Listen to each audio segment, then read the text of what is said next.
So this is a quick video to show what I'm trying out to limit any corrosion on the floats if paint disappears. I just repainted the bottom half, just sort of the below the water line of my floats, because it was starting to get beat up a little, and I'm hoping to get a few more years before I have to redo them. But I decided to try something that a lot of boats and watercraft have been doing, large boats especially, for years. And you've probably heard the term sacrificial anode.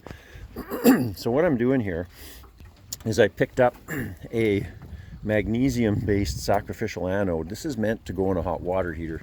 You can see how it's threaded in the top and the whole thing drops in. And what this does is prevents your hot water heater from rusting on the inside. So rusting and corrosion is an electrical process. So what I've done is I've taken just a battery clip here.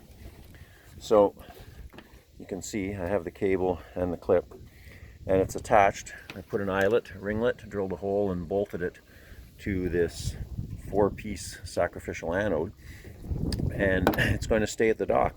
So I've just put a couple of clips to hold it at the dock. This goes in the water like so. I'll actually get it over the rope here. There.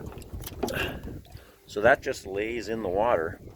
It's going to stay there, and it should, when electrically connected to the aircraft like so, it should be what corrodes instead of anything of the aircraft in the water.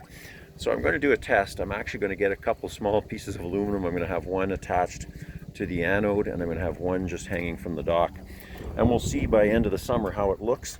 But there's no reason this shouldn't help immensely if you do have any paint-free spots on your floats. So anyway, I hope that was helpful. If you found it useful, please like and subscribe.